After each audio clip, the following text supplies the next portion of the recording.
ថ្ងៃនេះសូមមកមើលមេរៀនទី20ទាំងអស់គ្នាវេយ្យាករណ៍ទី1គឺទាក់ទងទៅនឹងការទស្សន៍ទាយឬក៏ការប៉ាន់ស្មាន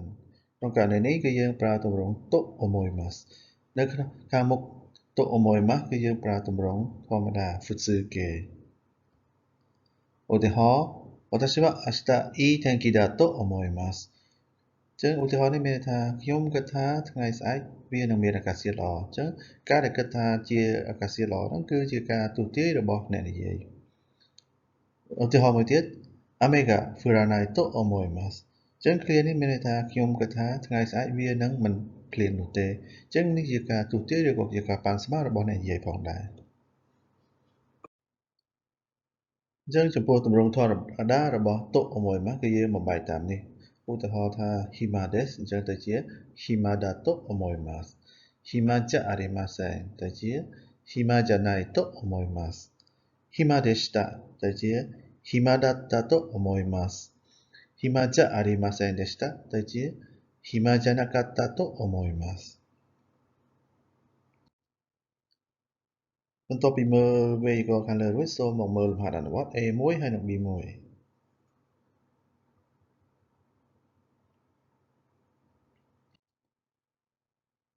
វេយ្យាករណ៍ទី2គឺទាក់ទងនឹងទម្រង់ to 思いますដដែលប៉ុន្តែក្នុងទម្រង់វេយ្យាករណ៍នេះគឺយើងបង្ហាញអំពីគំនិតឬក៏ចំណាប់អារម្មណ៍របស់អ្នកនិយាយវិញឧទាហរណ៍日本人はよく働くと思いますឃ្លានេះមានន័យថាខ្ញុំគិតថាជនជាតិជប៉ុនគឺធ្វើការច្រើនអញ្ចឹងការដែលគិតថាធ្វើការច្រើននេះគឺជាគំនិតឬក៏ជាចំណាប់អារម្មណ៍របស់អ្នកនិយាយ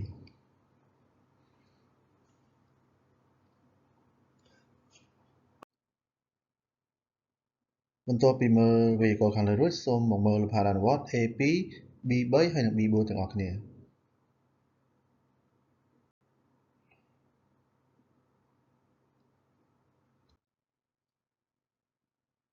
ចំពោះវេយ្យាករណ៍ទី3វិញគឺទាក់ទងទៅនឹងឃ្លាសំណួររបស់ to omoimasu អញ្ចឹងក្នុងករណីនេះគឺយើងប្រើទម្រង់ ni suite do omoimasu ka ដែលមានន័យថាតើអ្នកយល់យ៉ាងណាដែរអំពីរឿងអ្វីមួយឧទាហរណ៍大学の勉強についてどう思いますかឃ្លានេះមានន័យថាតើអ្នកយល់យ៉ាងណាដែរអំពីការសិក្សានៅក្នុងសាកលវិទ្យាល័យ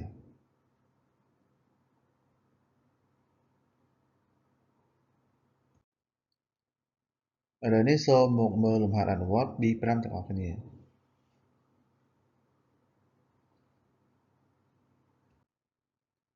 ចំពោះវេយ្យាករណ៍ទី4វិញគឺជាទម្រង់ to imas ក្នុងទម្រង់ to imas នេះគឺគេប្រើឃ្នាបនៅខាងមុខ to imas ហ្នឹងគឺចង់បង្ហាញថាគឺការលើកយកសម្ដីរបស់នរណាម្នាក់ទាំងស្រុងយកមកនិយាយឡើងវិញឬក៏មករៀបរាប់ឡើងវិញអញ្ចឹង to imas ហ្នឹងគឺមានន័យថានិយាយថាឧទាហរណ៍ありがとうございますと言います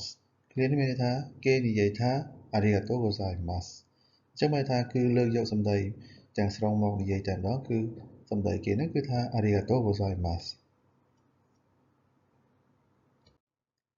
ចំពោះវេយ្យាករណ៍ទី5វិញគឺមានទម្រង់ to imas ដូចខាងលើដែរប៉ុន្តែខាងមុខនេះគឺយើងប្រើទម្រង់ futsuke ទម្រង់ធម្មតាហើយមានន័យថានិយាយថាដូចគ្នាប៉ុន្តែករណីនេះគឺជាការលើកយកសម្ដីរបស់អ្នកដទៃមកនិយាយដោយប្រយោលមិនមែនដោយផ្ទាល់ដោយលើកយកសម្ដីទាំងស្រុងរបស់អ្នកនិយាយមកបង្ហាញនោះទេឧទាហរណ៍ T 先生は来月日本へ帰ると言いましたអញ្ចឹងឃ្លានេះមានន័យថាលោកគ្រូឬក៏អ្នកគ្រូ T បាននិយាយថាខែក្រោយគាត់នឹងត្រឡប់ទៅប្រទេសជប៉ុនវិញអញ្ចឹង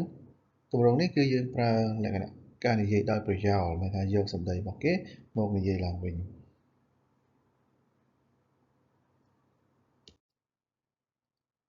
ឡូវនេះសូមមកមើលលំហាត់អនុវត្ត A3 ហើយនិង B6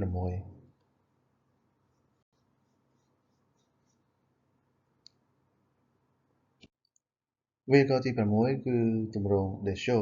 តែនៅក្នុងទម្រង់ desho នេះខាងមុខវាគេប្រើប្រាស់ទម្រង់ futsuke ទម្រង់ធម្មតាដែលវាមានន័យថាមិនថាអញ្ចឹងការប្រើប្រាស់ទម្រង់នេះគឺនៅពេលដែលយើងគិតថាដៃគូរបស់ខ្លួនក៏មានគំនិតដូចជាខ្លួនដែរឧទាហរណ៍ អ្នកលឿងបាស៊ីវ៉ាគីរេដេឈូឃ្លានេះមានន័យថាស្ពានអ្នកលឿងគឺស្អាតណាស់មិនថាអញ្ចឹងបានថាគឺទាមទារការឆ្លើយតបពីដៃគូរបស់ខ្លួនដោយគិតថាដៃគូរបស់ខ្លួនក៏មានគំនិតដូចខ្លួនថាស្ពានអ្នកលឿងគឺស្អាតដែរ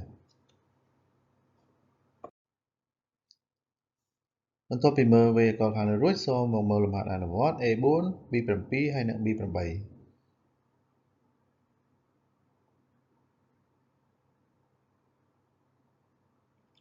អញ្ចឹងចំពោះវេយ្យាករណ៍នៅក្នុងមេរៀនទី21នេះសូមបញ្ចប់ត្រឹមនេះហើយសូមចាំមើលវេយ្យាករណ៍ក្នុងមេរៀនបន្តទៀតសូមអរគុណ